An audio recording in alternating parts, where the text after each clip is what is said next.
Hello, everyone. You're watching Speak Your Mind with Dr. Ryger, our weekly series on psychology and societal change. I'm Neza Alawi, founder and CEO of Join Mayshad, the New York-based company that empowers women on a daily basis. I'm here today with Jan Mercer-Dams, our VP of Development, and Dr. Risa Ryger, our clinical psychologist and investor in Mayshad. Our guest today is Patrice Tanaka. Hi, Jan. Hi, Nessa. Hi, everyone. Happy Monday. We're so thrilled and honored that you chose to be with us again today. We're excited to host this conversation, particularly as it pertains to joy and leadership and culture within a company setting as we move forward into the new normal.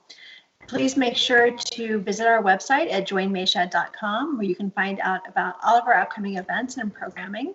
Tomorrow we have our Diversity, Equity, and Inclusion show at 4 p.m. Eastern Standard Time. Wednesday, of course, is Workshop Wednesday. Please join us at 1. And Thursday, we wrap up the week with our Women and Money show at 4 p.m. again. Mayshad Choice is an ecosystem of women for women by women, connecting women to each other and to the companies, causes, and organizations that champion equity for women professionally and personally. It's an honor to be with you here today. Thanks, Neza. Thanks, Neza, for hosting us. Thank you. Dr. Ryger, thank you for being with us this week again, guiding us through all the changes that are happening and helping us find the right emotions to support, to make us better leaders. My question today is, we were going to talk about joy during this societal change, and my first question is, should we even be talking about joy right now? Does it dilute the importance of the seriousness of the societal upheaval of our country?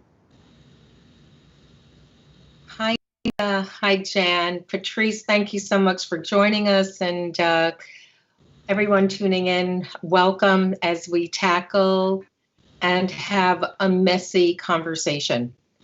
And that's what we're doing. There isn't a right and wrong with this. And so as we're in life right now, with all that life is throwing at us, and boy, a lot is being thrown at us on so many different levels. And so the question that you pose, Neza, is during this time when there's great sadness and grieving and hopefulness, because there's also hope that things will be better. Are we able to have our moments of joy, our moments of connection, our moments of happiness, our moments in celebrating something without diluting or negating what else is going on in our world? And so as complex human beings, those moments of joy will arise because when we're with people we love, when we're in community, when we're with family, and there's something that happens and it's funny, and we do have a moment of laughter, it's not incongruous with us also feeling sad and in mourning and aligned with and allying with our humanness with the people in our world, the people in our country, the people outside of our country. And so it doesn't have to diminish, because with impact, I mean, that's one of the reasons why people are doing what they're doing. It's one of the reasons why those of us who are still sheltering at home, because we want to have the impact. We want to be able to do something. We are hopeful.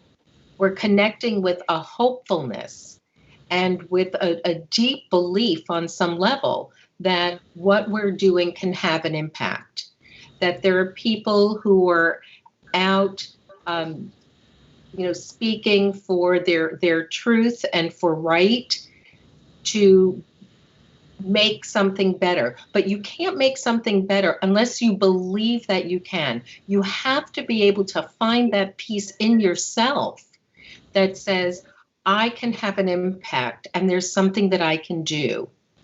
And that it's important to connect with that so that you feel that you can have impact. There's an optimism that we all need to have internally, even though sometimes it can be so hard to find it. But find it we must, because it's through that connection to that optimism, the possibility with optimism is that it will get better. And so with that is the possibility also of a moment of joy, of getting through, of, when we see people demonstrating and there's that there's some sort of connection with another person that they didn't believe would be an ally, wouldn't be partnering with them, that you see it as a moment of joy. You see it on the faces of people who are connecting and want to connect. It's because of something that's happened that is just abhorrent, but that within that there are the small victories, and each day we need to have our small victories. And so as we talk about that and we bring that into the sphere of leadership, that at a point when there's so much that is out of our control, right, that to be able to, in work as one place, to be able to have impact, to be able to be valuable, to be able to help make something better, help make something move along, that there's accomplishment in that, and in that accomplishment and impact and feeling of competence, that there's our liveliness. And if we want to talk about and equate that kind of internal liveliness with joy, of a joyfulness of living, of joyfulness of having impact, that's a spot of internal navigation. And of course, we'll talk about it more in terms of leadership. Thank you, Dr. Ryger, for clarifying the right that we have to still look for those moments of joy in a time that is uncertain, and in a time that where we're all frustrated, we want to create that change. And what you're telling us is that if we make our duty moments of joy. So as a leader in a business, community, and teams, we are bound to inspire others, and inspiration comes with positivity. And so can we talk in those times about compassionate leadership? Is there such a thing as compassionate leadership, and what is it? How would it characterize in today's times? This is a time when people are just experiencing so much turmoil, including the leaders. And so it's at that moment that in order to be able to help to steady other people, you first need to go internally and really steady yourself. And the thing is that compassionate leadership also has to be authentic leadership.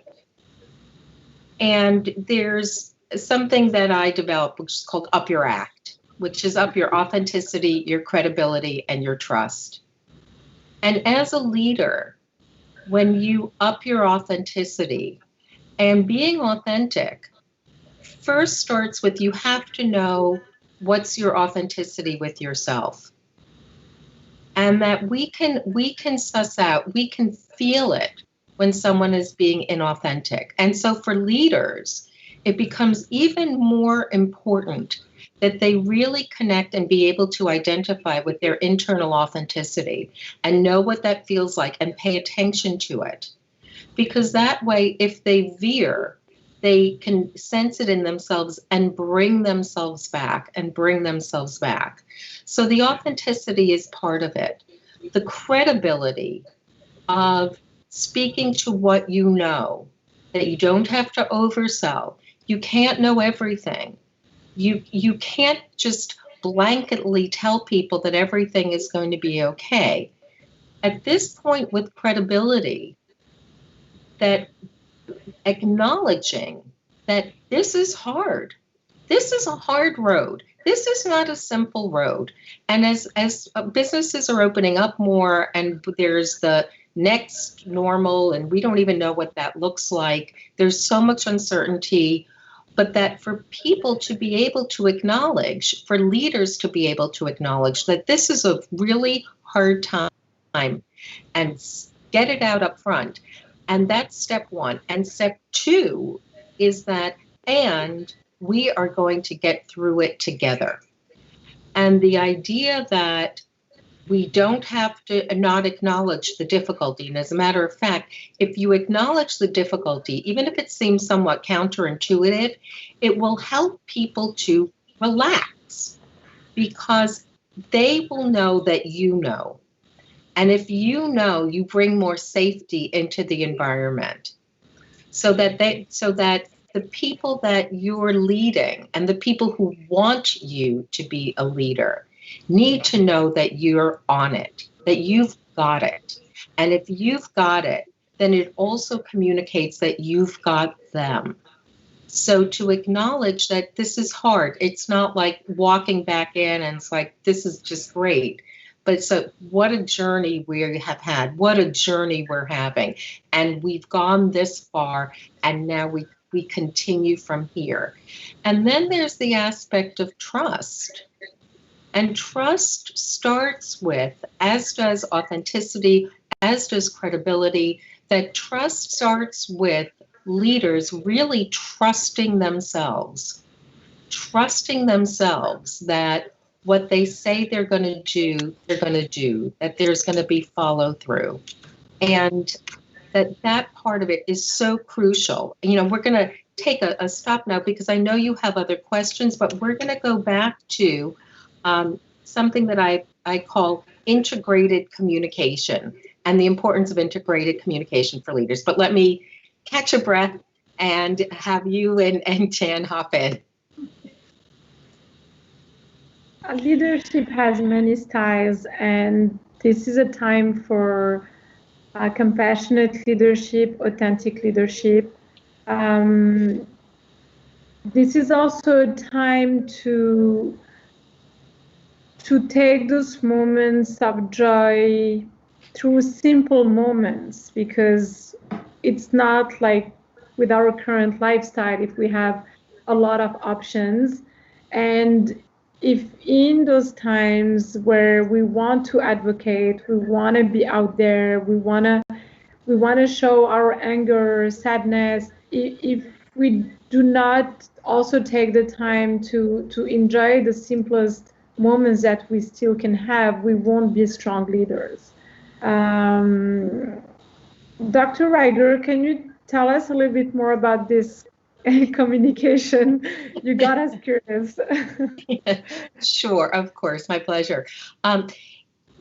Particularly now, as there's so much sensitivity and the building of awareness, and we've talked about and continue to talk about unconscious bias and in all kinds of ways. And so by integrated communication, I mean, you know, I founded 93% Consulting, and 93%, why 93%? Because up to 93% of our communication isn't about our words, but it's everything else we bring with it. Our authenticity, our credibility, our trust, our eye contact, our body language, our tone of voice, and even something as simple as how long we maintain eye contact with someone. And so in our communication, and particularly now, and now is this moment, and then there's the next now, which is the next moment. And so it becomes even more incumbent upon our leaders to not only think about the words that they're using, but really think about the communication that goes on. Now, those of us on Planet Girl, we know that all it takes is this. And there's a world of communication that happens in that. All it takes is when someone is talking for you to go like this. And there's a world of communication that has just happened without a word. And so it becomes very hard to really call that out. It's like, well, while I was talking, they seemed to look away, or, well, who's going to really listen to that, right? You can't really say that, or you can really say that, but it's a strong communication. So it becomes incumbent upon leaders to really pay attention, not only to what they're saying, but what their bodies are communicating in such extraordinarily powerful ways. And so there's something that's called the halo effect. And so the halo effect is something like, if you think that someone is great, and they can be, and there's nothing wrong with that, but that everything that they say, you look like you're just like beaming with joy, and that you may not have that same reaction with someone else. And so it's really the time to start to think through what is the implicit communication, the implicit, not the explicit, but the implicit communication. How are you telling people to keep going, or how are you telling people to shut it down? You're shutting someone down without even being aware of it. And so those pieces are going to become even more important now, even more important to make sure, at a time when people are so at odds, when our feet don't feel firmly on the ground, to be able to, in a genuine way, in really a very genuine way, to make sure that you call out and give people a shout out for what they have done, what they have tried, the effort that they made, the contribution that they made, that this is the time to build your team and keep building your team. And to ask yourself, even if you may not speak for the whole company, but you can speak for your group. If you're speaking for the whole company, then this is a great time to think about what you're doing and how you're communicating. But as a manager, you can make some determinations about what you want your people, what you want your department, the culture of your department to be, and how people get recognized, how people get supported, how people get developed, how people are helped along the line, how people are being told, hey, you know what, this is going great, this other part needs more work. How you're the person who really authentically is committed to helping the development of others, and that you're that leader who has enough confidence to know that when your team is doing great, that reflects on you, that there's safety in your team, that people know that credit is not going to go to the wrong places, that credit isn't going to be obscured, that as the leader, that you've communicated, that you see this person, you see the people who are contributing. They may not be the loudest, they may not be the flashiest. It may not be that they come in and they're, holding the football and carrying it over the goal line. But it may be the person who is there and steady and every day keeps it going. It's not flashy, but every day keeps it going. There are the people who come in and they kind of like win the moment in more drama. But then there are also the people who, through what they can do, look, a crisis happens and that's how it is, but through what they can do, that they are stopping crises from occurring. And so they don't have that moment to come in to be the big hero and to, have the flash and the lights, but they're keeping it going and keeping it steady and anticipating, but that you see it and you know it. If we think back to when we were kids, right? I mean, we're basic people internally that we want recognition. We want recognition for who we are. We want to be seen. We want to be acknowledged. We want to know that what we say and what we do is valued. And this is the time, leaders, more than ever, that you can absolutely step up and help your people step up and shine and have impact. Risa, I love what you just said. And I particularly love what you said around it's not flashy, because it's really about going back to basics, right? And when we think about Maslow's hierarchy of needs, everything from self-actualization just to the basic survival needs of what people need to do to live on a day-to-day basis, is right now it's a mixture of both, right? Like you want to feel safe and secure and protected. You want to feel healthy, but then you also want to feel like you're a part of something bigger, a part of a community, a part of a network, but you also want to feel like you're having impact. And I'm wondering, I think many companies in this period of time too are also going through that self-reflection, like going back to basics, thinking about their mission and their vision and their purpose. And we talk a lot, Risa, on your show about purpose at the individual level. And I'm wondering, do you have recommendations for us, no matter if we're, as we're watching the show today, we know that our own Mayshad ecosystem, it's a mix of corporate executives and entrepreneurs and business owners and women that are reinventing and pivoting in their own professional worlds. And for us as managers, directors, owners, leaders, given the fact that so much of it is about simultaneously peeling it back and going back to basics, but then also ensuring that we're tapping into our own emotional intelligence to really drive it forward, how do we balance all of that for ourselves and then for our teams as well? The way to balance it is not simultaneously. Balance doesn't mean that it's balanced all the time, right? And so balance is about maybe one day it's a little bit more this way and another day or a part of the day it's a little bit more that way. But in the end,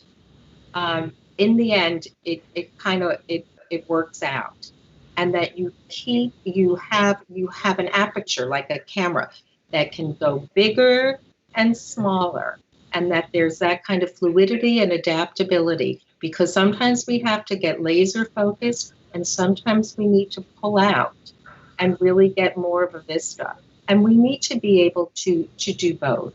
And so there's the specificity of really looking and asking ourselves the hard questions like no other time. This is our opportunity to really ask ourselves the hard questions, to ask ourselves the questions that maybe we've never really wanted to ask ourselves.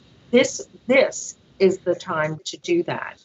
And so as we, whenever it may happen and however it may look, go back and be in the workplace in any way, shape, or form, that there's the specificity and there's also the opportunity to have a greater purpose. And one of the things that's happening is that companies are also having a giving back, a way of contributing to the greater good, and that becomes part of the brand, part of who you are, who your business is. And so there's an opportunity to take a look at that as well. And so the piece starts with the individual, right? So that as a company, you've got people. And so on more of a micro level, how do you give support to each and every person in your company, in your business? And support for one person may look completely different than support for the other person. There's something about knowing that people know who you are, and having a clarity for yourself of what you need, but also that people around you may also have an idea. It's like, hey, you're doing really great here, but you've got great things to say at meetings, and you're walking out and then you're telling somebody your idea. And it would have been great to say it in the meeting. And so next time you're in a meeting, I'd like you to, if you're thinking about saying something, say it. Go ahead, participate, so that we go from the micro level of when we're supporting individuals, because that's where things happen. It happens on an individual level, building, building, building, building. That's how you get a culture, and really understanding. I know I'm going to throw another concept in here, if you all allow me, such of like, what is the currency of your company? What is the currency? Does it get beyond money? Is the currency self-regard? Is the currency getting to be part of knowing the inside information? What is the currency? And what is the currency that you want to develop? What is it that makes sense for you? What do you want to develop? Who do you want, and how do you want this business and your team to be? And that you can have impact. So you can have impact on the micro level with individuals, because people don't want to get lost. People don't want to be unseen and uncared about. And so, Neza, going back to your bringing up compassionate leadership, one of the ways of being extraordinarily compassionate is recognizing someone, is acknowledging someone. That's a part of the basic piece of it. To be a human being, acknowledging, recognizing, asking about someone. That is the beginning of compassion, because it says, you matter enough to me. I care about you. I care to ask you. I see you. That we may not be able to sit down and have a big, long conversation, but I'm going to acknowledge you, and I'm going to acknowledge you. And in that kind of steadfastness and internal commitment, you develop trust, you develop credibility, you develop authenticity, not only in your own eyes, but in the eyes of the people around you, so that if the time comes when there's a bigger ask, that people will step up with you.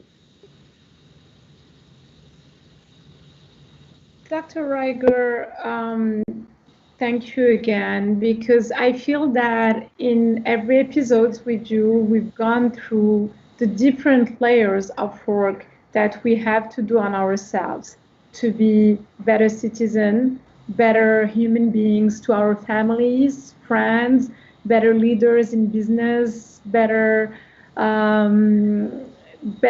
team members. And so it has been quite a shaky ground that has pushed us to go through the different aspects, because I feel that we don't have choice anymore. And as we talked about, leadership has different styles. There's only one style that's going to survive. It is this compassionate leadership that we're talking about.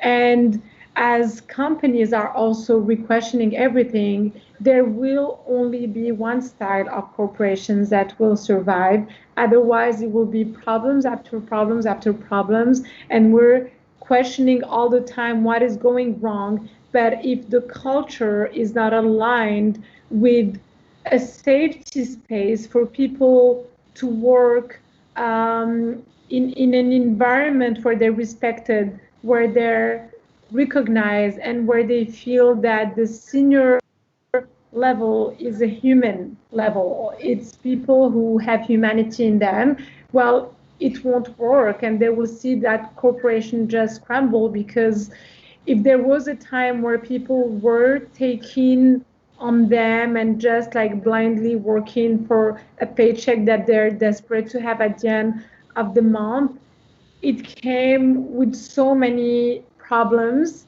that people have woken up to understand that yes, we need money to survive and build, but we also have the choice today to choose where we want to work. So if you want to retain your employees, if you want to gain customers, I mean, customers now for the past actually decade have been able to put down brands and companies that were not respectful in a way or another.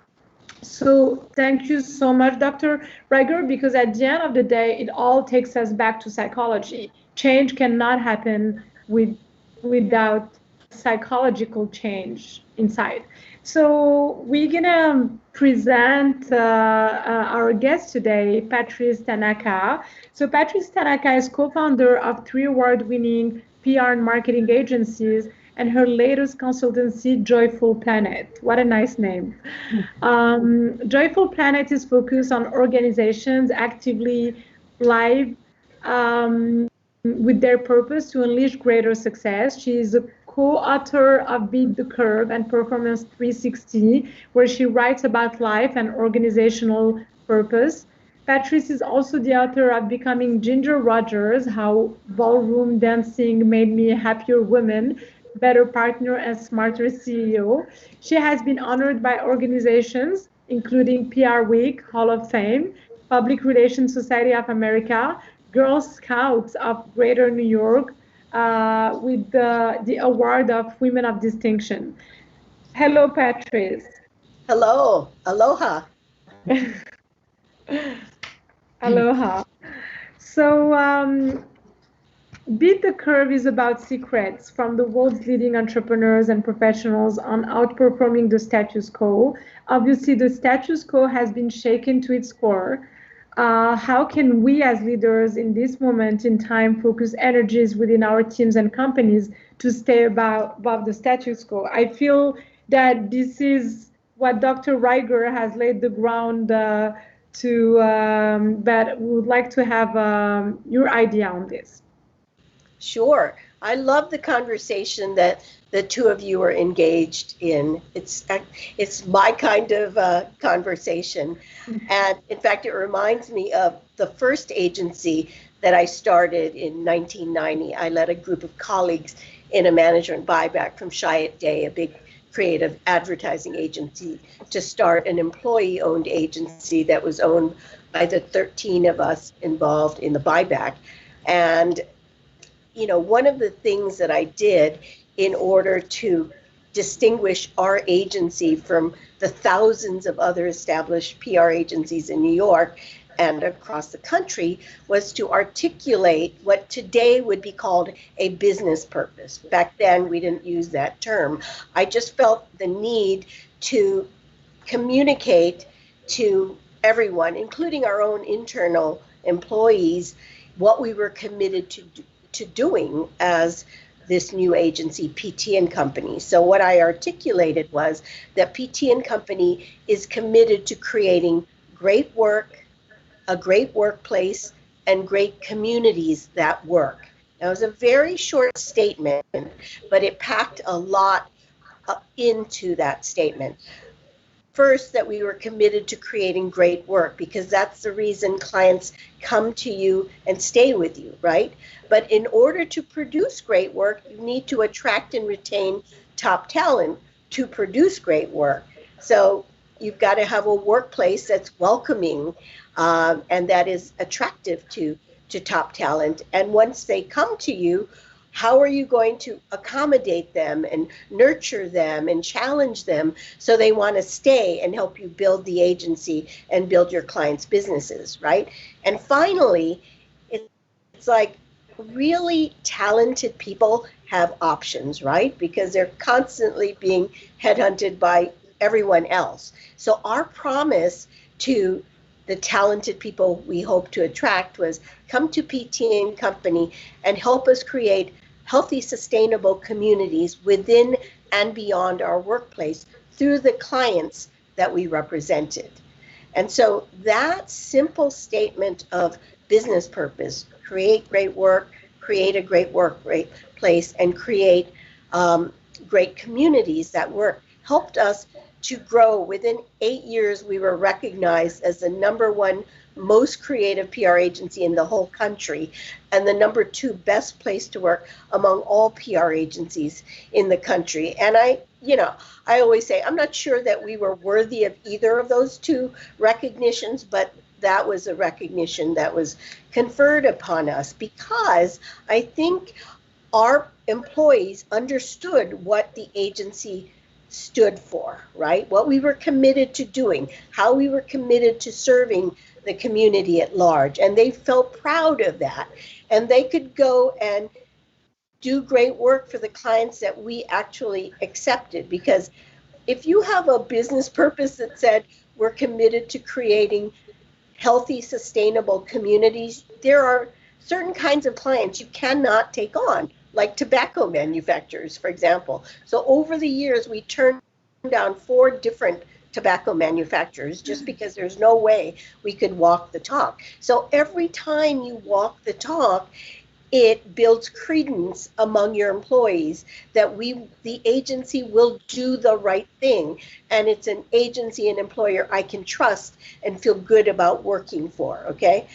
And a lot of people were surprised that we paid so much attention to employees. And I was surprised that people didn't pay so much attention to employees, because they are your first line of contact, right, with the outside world. If they don't believe in what your company is doing, and if they're not proud to work there, and if they're not able to do their best work, then they can't go out and represent themselves as an employee at your company really well. So part of creating a great workplace, and I think there are many ways to do this, but my personal feeling, and it tracks with what Dr. Ryger has been talking about, authenticity, because I always subscribe to bring your whole self to work, because we wanted even the messy part of yourself, right? Because we wanted all of it, because bringing all of yourself to work, including your peculiarities and foibles and your strengths and non-strengths and all of the things that make you you, is what we wanted you to bring to problem solving. We didn't want you to only bring your very sterilized clinical professional self only, because we're leaving so much out of the possibility that we could come up with a never before thought of solution to a pressing client problem. So I like the idea of bring your whole self to work and be your authentic self. I mean, one of the things I always looked for when I was, there are two things I always look for. I mean, usually by the time I interviewed employees, prospective hires, they had already been vetted by HR and by the senior leader who is going to hire them for their team. So I could have, ask questions like, so tell me, what is your purpose in life? Now, that's a question that gives you a lot of information, because there are 3 responses to that question, right? One response was, oh my God, deer in the headlights. I didn't think she was going to be asking me that question in a job interview. I don't know what to say. When I saw that, I would just move on, because I don't want to, embarrass someone. But then there was a second response where the prospective hire would proudly tell me what their purpose was. And it was very specific to, doing well and being able to take care of them and their family only. Now, that's lovely, and I think those are personal goals and dreams, but that's not a life purpose for me. The third category were the people that I was really most interested in hiring from that pool, and they could tell me what their purpose was, and embedded in that purpose was how they served others. Now, you cannot teach someone that they should serve others, and that's part of what we do, right? If you work in any kind of company, you're serving your colleagues, your clients, you need to know that this is part of your job, okay? If you don't know it, it's hard to teach. So I loved it when people understood that they were there to serve others, because that's what a life purpose is, how we will leverage our talents, our expertise, and our passion in service of other people and our planet.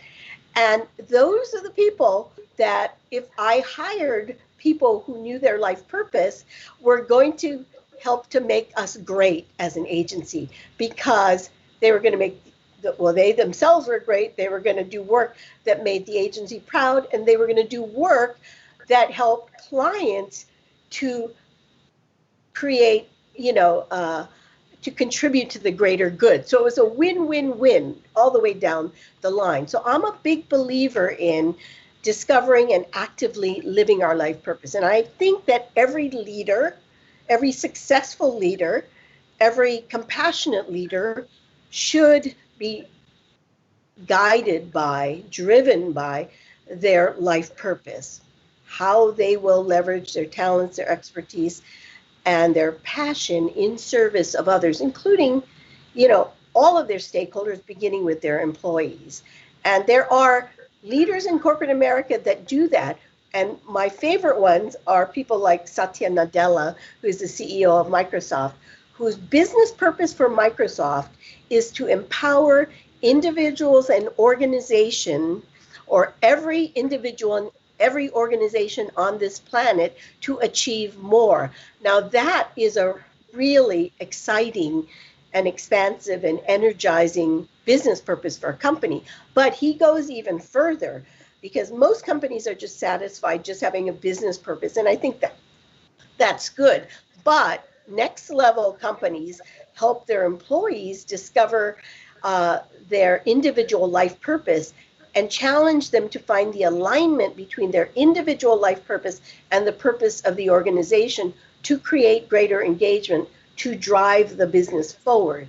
That is really brilliant. And in fact, Nadella even says, I want every Microsoft employee to be able to live their purpose through the vehicle of Microsoft, such that they never say that I work for Microsoft, I, the employee, work for Microsoft.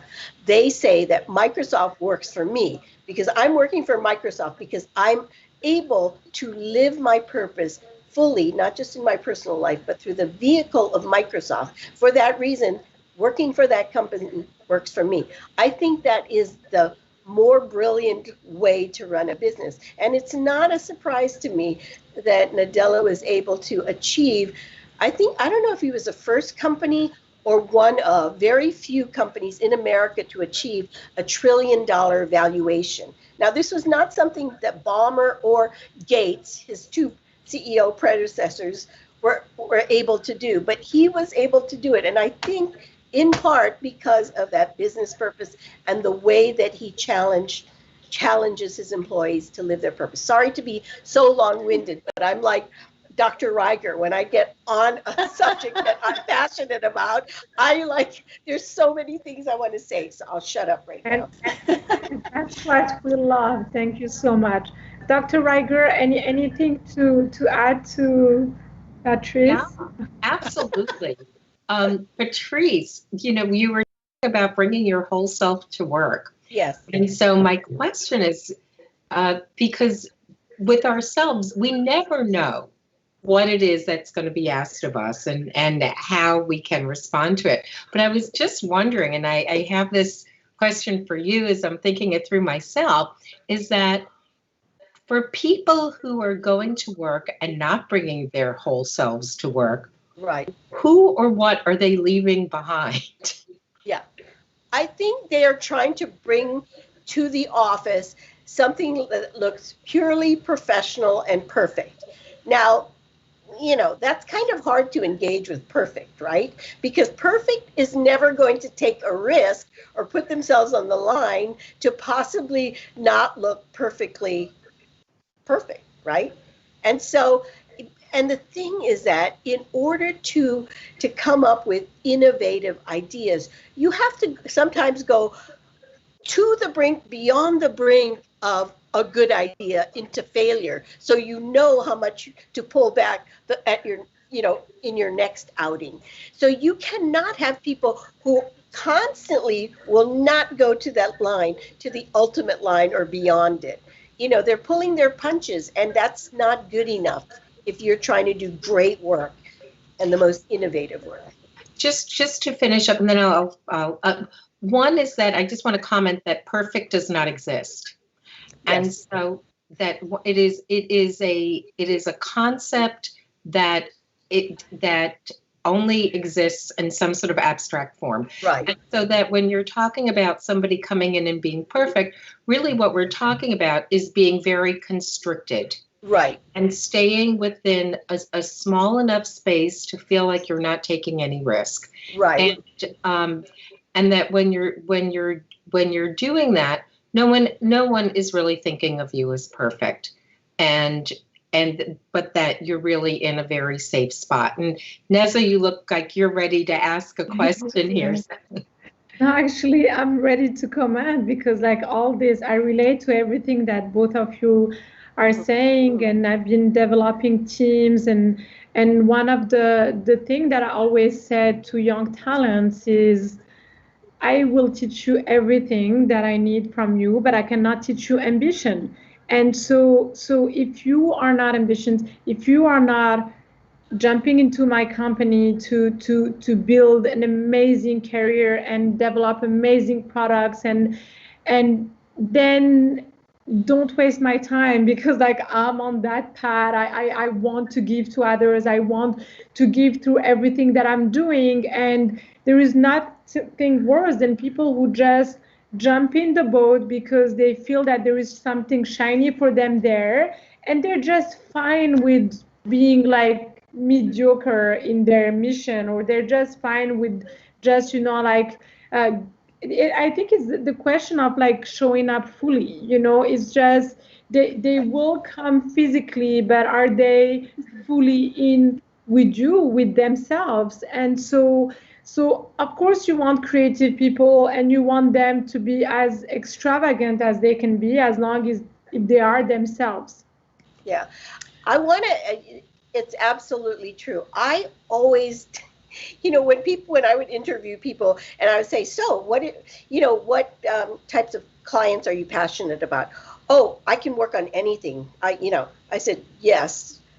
No, but I know personally that if I'm really passionate about a category, an industry, or client, I know I'm going to do like 10 times better, right? Because I know so much based on my own personal interests and passions that's going to make me even more powerful.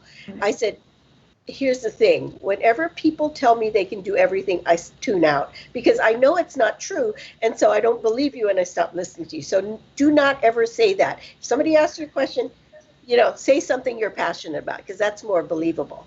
But I wanted to get back to the perfect thing, because women are the most guilty of trying to be perfectly professional. And that's where we screw ourselves, by doing that, because I think of it as we're bifurcating our power. We're leaving all the personal at home and only bringing the professional to work. And when you bifurcate your power and only reduce it to half of what you offer, you're not representing yourself well, and you're not bringing all of yourself to the table and to problem solving and to showing up. One of the things that I love that I learned from dancers when I was doing ballroom dancing is dancers never think that they're ever going to achieve perfection, because it is an ideal, an unattainable idea. They look at perfection as a direction, not a destination. So by looking at perfection as a direction, like every day we work towards it, we're never going to achieve it, but every day we work towards it. That's a much healthier kind of concept of perfection. It takes off the table the idea that you could ever do any dance, any routine perfectly. So that helped me off the dance floor immensely. Patrice, I want to pick back up your expertise in ballroom dancing was something that Neza had mentioned earlier, and make some linkages here, because I think this is fascinating. You had said once, and being interviewed by Jack Canfield of Chicken Soup for the Soul, I think must have been an incredible experience in and of itself. That's great. But in that interview, you talked about that in your past, you weren't always able to be fully present, mind, right, body, and spirit. And that dancing in and of itself taught you a different lesson in that. Would you share that with us? Because you articulated that so beautifully in your interview with Jack, and would love for you to share with our viewers today. That was probably the most profound lesson that I learned from ballroom dancing. I always thought, as a very cerebral person, that I was always fully present, right? Whenever people would talk about, being fully present, I would always think to myself, yes, I am. Well, I realized in dancing that I wasn't, because I was only present in my mind and in my spirit, but not in my body, right? And, you know, when you are fully present, mind, body, and spirit, it is quite a an amazing feeling like nothing else. And my teacher explained this to me, because a lot of dancers, whether you're novice or very advanced dancer, you want to dance your routine perfectly, right? And you practice it in the ballroom, perfectly so many times, and you get on the competition floor and you make a mistake, and you start focusing on the mistake you just made. And by focusing on that mistake, it messes up your present step. Now, if you mess up your present step, then it messes up your future step. So just by focusing on the mistake, it has a domino negative impact. So the only safe place to be on the dance floor, whether you make a mistake or not, you have to keep moving on and just be fully present and dance full out and fearlessly your present step, because that's what's going to produce your future or your next step. And to the degree to which you're still back there beating yourself up over a misstep, you're compromising your present and your future. So, now after I realized that, all I did was focus on dancing full out and fearlessly in the present moment. And when you think about it, if you extend that beyond the dance floor, that is the best way to be present for your family, your friends, your clients, your colleagues, right? Because most people are not fully present in any of those realms, right? Because we're always trying to multitask. I'm just going to send out this email. Keep talking. I'm listening to you. That doesn't work. We know that, right? Mistakes happen. And the damage, the injury that's done to the other person that you're half paying attention to is incalculable, right? So we have to stop with multitasking and just be fully present.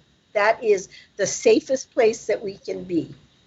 So thank you. Patrice, I think it's amazing. And I think it's such a great advice for us right now too, because we're all living and breathing and working and living and playing in the digital world too. Yes. And you talk a lot about also setting intentions. And I think that ties in really nicely with where we are today as well, in the sense of being present for yourself professionally and personally, but then also using the practice of setting intentions, no matter how big or how small. Right. I want to tie it back to this whole idea of joy, because here's the thing. We've been through, and we're still going through the twin pandemics, right, of COVID-19 and in systemic racism, right? I mean, these two things are happening at the same time, two huge things that we're going through. And of course, and we're having to, we're still at home, many of us. And so there's a lot of stress, there's a lot of anxiety. And I have to tell you that the past 3 months have probably been the most productive and creative, of the past year, because all I'm doing is simply living my life purpose every moment of every day.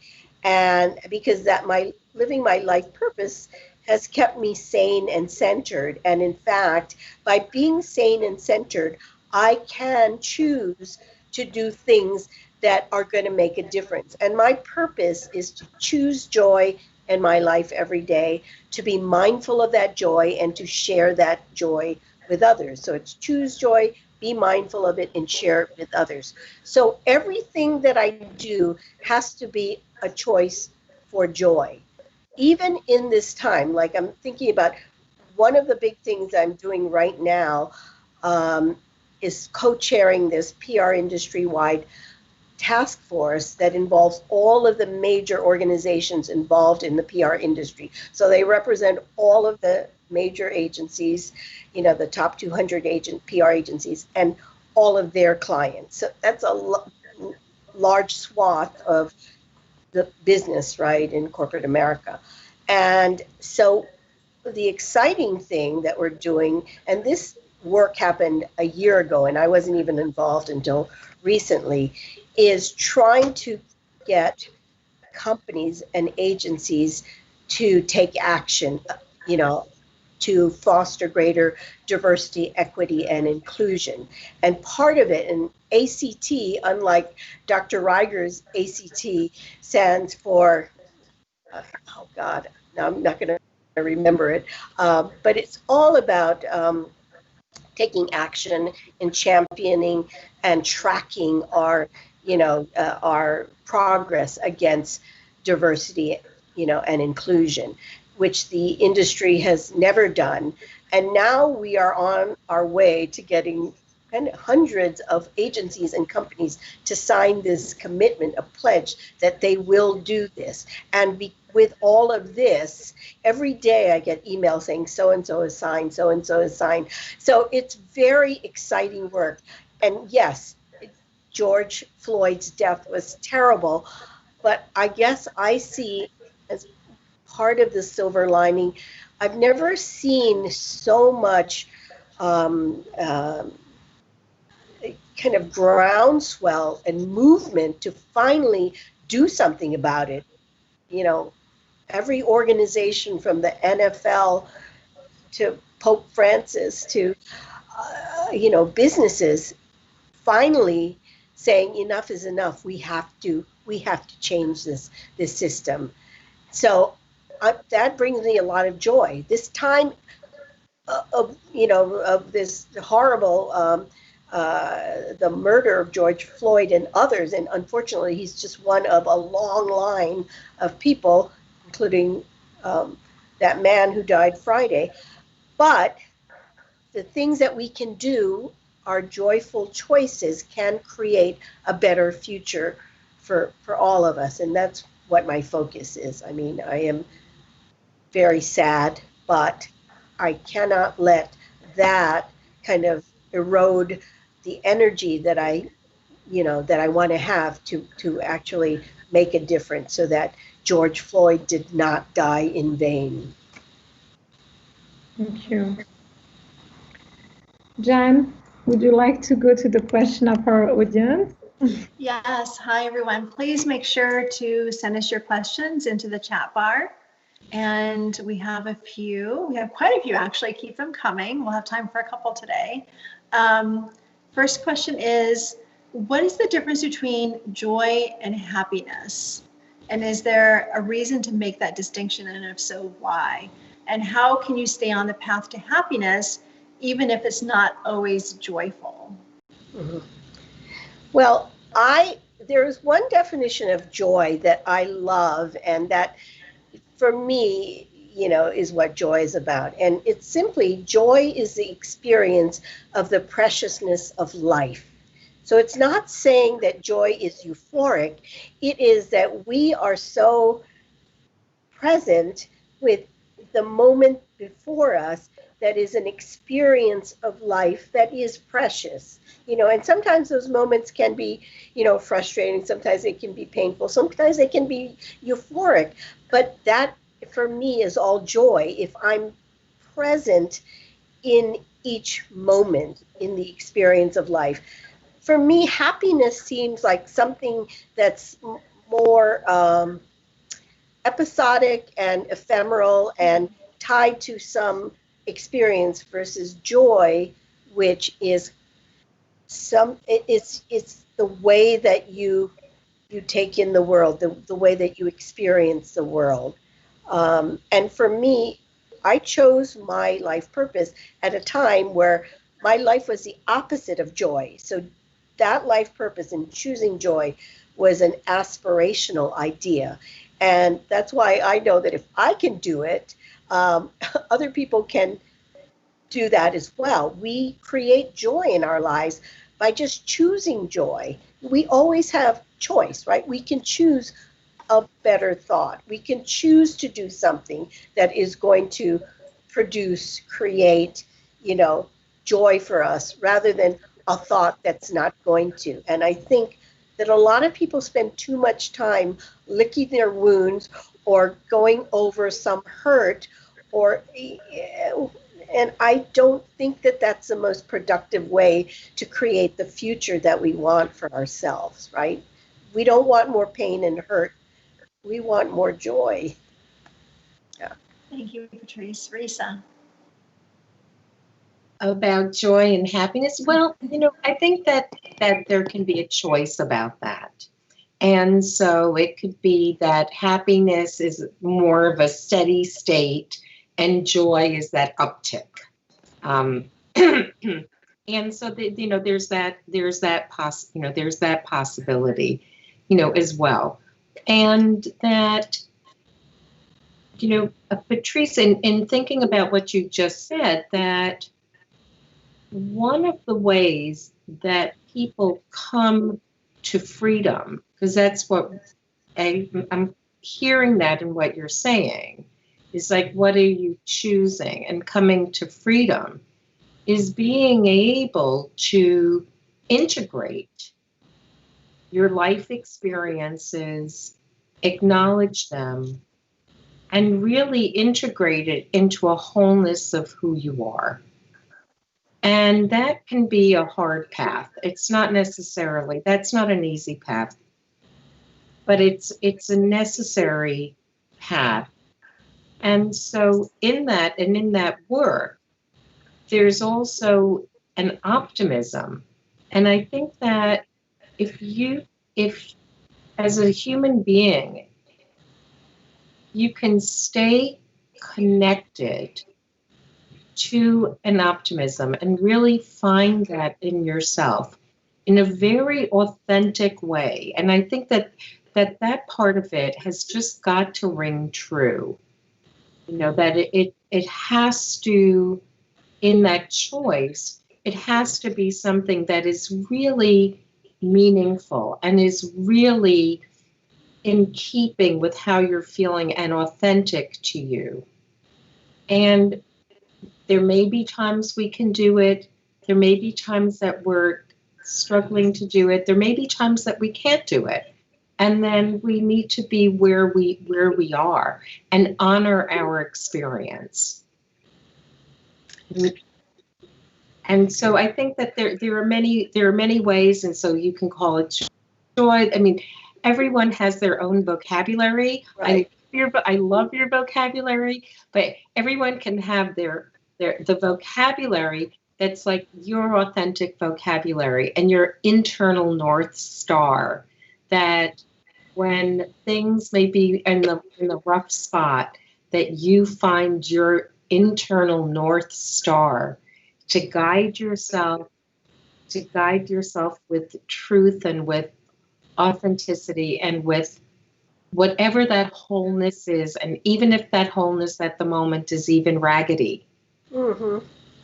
no matter what, and that we embrace all of us, all of who we are. I would like to add one little tip and word to the vocabulary. It's pleasure.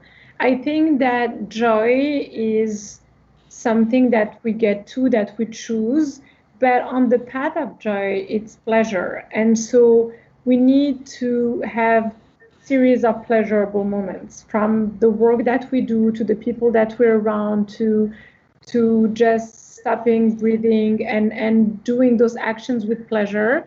And a lot of people are obsessed with, I want to be joyful, I don't understand how to be joyful, but because they've completely stopped themselves from feeling pleasure for some psychological reason, where they feel that, okay, I need to get to but the journey to joy is to have moments of pleasure to get there. And I think it could be like a little tip to get there.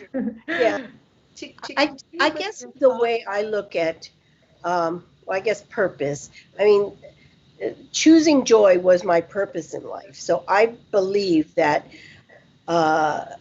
living your life purpose, whatever that, everybody has a different purpose, right? Living your life purpose will unleash your joy. I don't think that you can have, long-term sustaining joy if you're not living your purpose. And by that, as I said, it is about leveraging your talents and your expertise and your passion in service of other people. If all that you're doing is producing joy for yourself and no one else, I think that I don't know how that's kind of a limited experience of life, and I think a limited joy that we can experience. So I think that the only way to sustain joy is to think beyond ourselves and how we're making a difference in the lives of others. And if we're doing this every day, that's living in a continuous stream of joy. I mean, you all have to be really proud of the work that you're doing with the Mayshad group,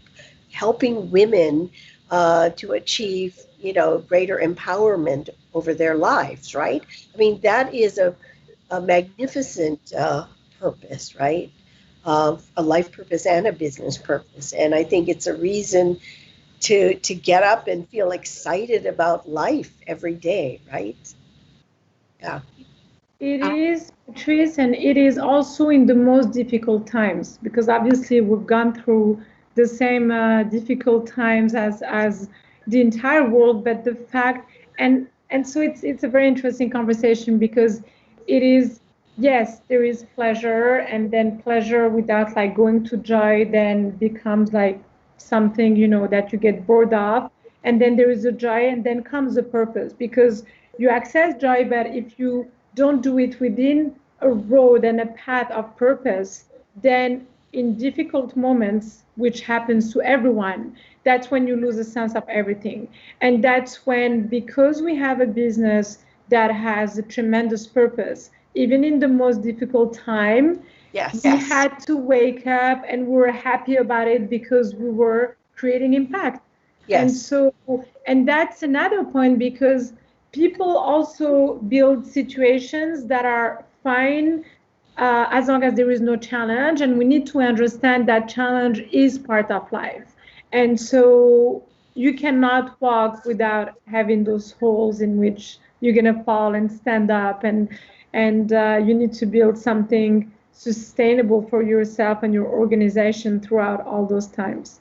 And we're happy to have Dr. Ryger, because not only is she an investor in our organization, but on top of it, she's been giving us her presence and her time and her guidance over all this time. So I know. You guys are quite a team here. I love it. and we're so happy to have guests like you. It's like, it's an energy thing. At some point, you just find yourself with the diversity of characters, but with common values, and that's when magical things can happen. I agree. And the magic, to your point, to everyone's point here, is that, when you're talking about pleasure, Neza, I love that. And so we have our micro moments. Where we don't have to look for the fireworks and Right. And I think that this time actually really helps us get more in touch with what micro moments of, whether you want to call them, using your vernacular, Patrice, these micro moments of joy, these micro moments, to use your vocabulary, Neza, pleasure, these micro moments where you've heard something, a piece of music, there's been a bird, a flower, I don't mean to sound, but whatever, you're a conversation with a friend, someone who listened well, someone that, here we are right now having this just wonderful conversation together in community with our Mayshad sisterhood. Patrice, one of the things about the Girl Scouts is that there's community and there's a spot for everyone. Yes. And for Mayshad, this is home.